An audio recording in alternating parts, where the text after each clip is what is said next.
Et pour l'instant, je vous propose un petit cours de danse. Mais pas n'importe quelle danse, le cancan.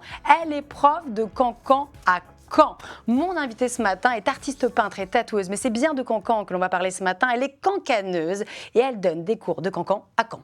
Un véritable voyage dans le temps, une passion qu'elle partage à ses élèves. Gros coup de cœur et ça tombe bien, notre cancaneuse s'appelle Marlène Lecoeur. Bonjour Marlène. Bonjour Anne. Mais quel rayon de soleil. Oui, c'est ça. Mais je me sens si habillée, si tristoune d'un coup là. Mais non. Vous êtes absolument magnifique. Je l'ai dit Marlène, vous êtes cancaneuse, vous avez 38 ans. Oui. Vous êtes originaire de Grandville. Tout à fait. Et votre passion pour le cancan, elle arrive très tôt et d'une manière très insolite. Vous partagez une galette des rois et là, il y a une fève pas comme les autres. Oui, c'est ça. C'est une petite fève avec une cancaneuse, enfin une petite fille avec une robe à froufrou. Et là, je me dis, quand je serai grande, je veux être cette personne-là. Mais qu'est-ce qui vous plaît ? Après, j'oublie, parce que je fais d'autres choses. Ce qui me plaît dans le cancan, c'était avant tout le côté, je pense, remonter dans le temps.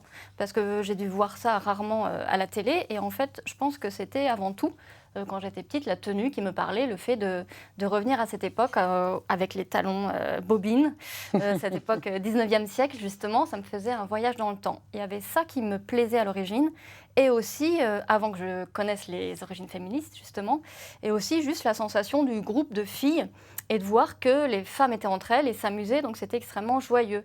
Donc je voyais cette énergie mélangée à cette nostalgie, on va dire, des temps anciens. Donc c'est ce qui m'a parlé au début. Et c'était bien avant que j'en sache plus. Et oui, parce que justement, en faisant certaines recherches, vous allez découvrir, et ça c'est totalement vrai, on fait un peu d'histoire aussi, que les cancaneuses étaient au final les premières féministes. Ce sont les premières femmes à avoir revendiqué un salaire, beaucoup d'autonomie. Et au final, quand elles dansent, il y a ces cris. Est-ce que ce n'est pas au final un cri contre le patriarcat et contre tous les dictats, toute la souffrance qu'on impose aux femmes?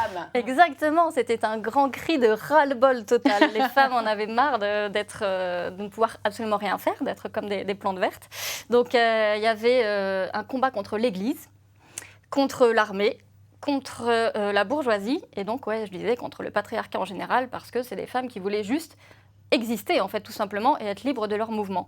Donc c'était des révolutionnaires, parce que c'est la première fois que les femmes se sont autorisées à danser seules, parce que c'est pas les hommes qui leur ont autorisé. Tout à fait, elles ont pris le droit elles se sont autorisées de danser seules. C'est effectivement la première fois aussi où elles ont gagné plus d'argent que les hommes. C'est vrai, ouais. Et donc, elles ont volé la vedette aux hommes, elles les ont un peu poussés sur le côté. J'imagine que ça a dû faire grincer quelques dents à l'époque. Les femmes allaient en prison pour le cancan. Ça a été une danse interdite pendant environ une quinzaine d'années. Donc, les femmes allaient en prison, et il y a même, c'est l'article 330 du Code pénal, c'était contre, alors attendez, que je ne dise pas de bêtises, choc contre les bonnes mœurs, en gros. Oui, ça dérangeait. Ça dérangeait énormément. Les femmes montraient leur culotte, leur corps. C'était véritablement scandaleux. Et aujourd'hui encore, même en 2024, il y a toujours 3 imbéciles qui vont avoir une mauvaise image du cancan, alors que c'est absolument magnifique. C'est une danse extrêmement physique que je trouve pour ma part sublime. Et on le voit, vous maîtrisez vraiment votre sujet parce que vous produisez un petit peu partout. Évidemment, il y a des spectacles. Alors j'imagine que vous êtes produit pas mal à Paris, évidemment, à Montmartre. Je suis très Montmartroise de cœur aussi. Normal, et je me produis un cabaret très célèbre, avec des ailes de moulin, où il y a évidemment des cancaneuses, le French Cancan. Je crois que c'est très attribué pour le coup, le French Cancan, à ce fameux cabaret. En fait, il y a une nuance, toutes les origines du cancan, parce qu'avant ça s'appelait le chahut, après il y a eu le quadrille naturaliste, après il y a eu donc le cancan. Et la différence entre le cancan et le French Cancan, c'est à partir du moment où ça a été exporté en Angleterre. Okay. Et là, c'est devenu le French Cancan, forcément, ça venait de France, donc on a appelé ça le French Cancan.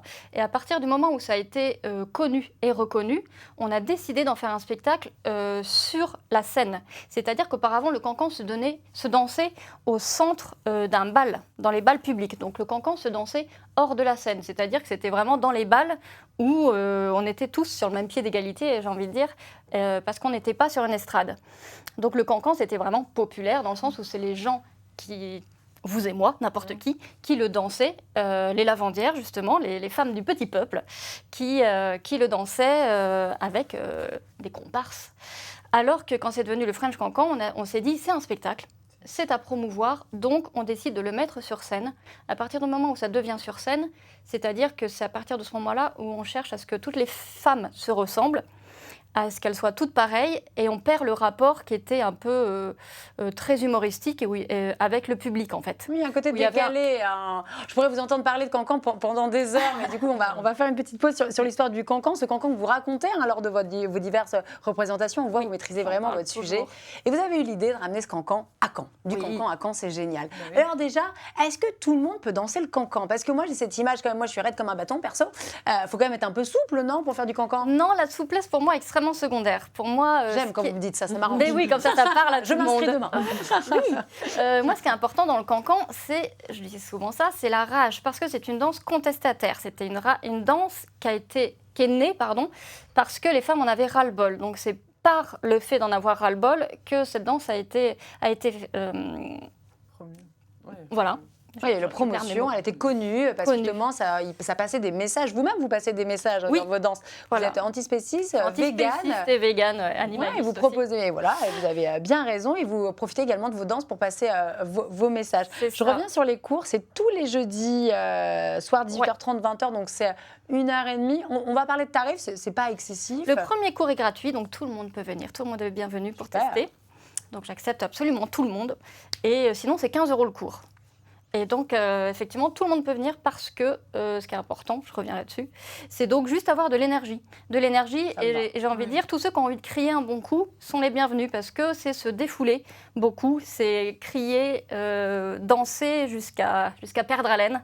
Parce que c'est vraiment se défouler. Alors, il faut savoir que vous fournissez les jupons. Voilà, il faut les rendre après. On peut venir avec des baskets de tous les jours. Les petits potines, c'est plus sympa, mais la basket pour commencer. Oui, il faut venir en basket, en tenue de sport, avec une bouteille d'eau, car nous transpirons beaucoup, c'est très cardio. Tous âges? Tous âges, moi je prends tout le monde. Tout le monde a une rage en soi et a envie de crier un bon coup, donc c'est pour ça mon éventail est très large. Je trouve ça génial. Alors il faut savoir que les lieux changent, c'est pour ça, c'est à Caen, vous êtes assez mobile, il y a pas mal de changements en ce moment. Je rappelle, le jeudi 18h30, 20h, on est en train de regarder l'émission, on trouve ça génial, comment on vous contacte? Sur Instagram. Mon nom de scène, c'est Merle Moqueur. Donc, c'est MERLE.MOCOEUR. Ah, voilà. Merle Moqueur avec le cœur. Voilà. N'hésitez pas sur Instagram. Si vous n'avez pas Instagram, demandez à vos petits-enfants ou vos enfants de vous montrer comment écrire à Marlène. Merle Moqueur. Ah, il y a Facebook aussi. Facebook, c'est Marlène Lecoeur. Voilà, Facebook Marlène Lecoeur, Cancan, pour 1h30 de danse, c'est tout niveau. J'imagine que c'est hyper bienveillant. On est un homme, on peut s'inscrire? Oui, bien sûr. Bah oui. J'accepte tous les âges, tous les genres. Les gens entre deux âges et les gens entre deux genres aussi. Voilà. Je trouve ça hors des genres. Ouais, je vous trouve formidable. Marlène Lecoeur, franchement, vous êtes notre invitée ce matin et ça fait du bien, là, toute cette féminité, ce cancan. Voilà, moi, je suis fan. Je m'inscris tout à l'heure.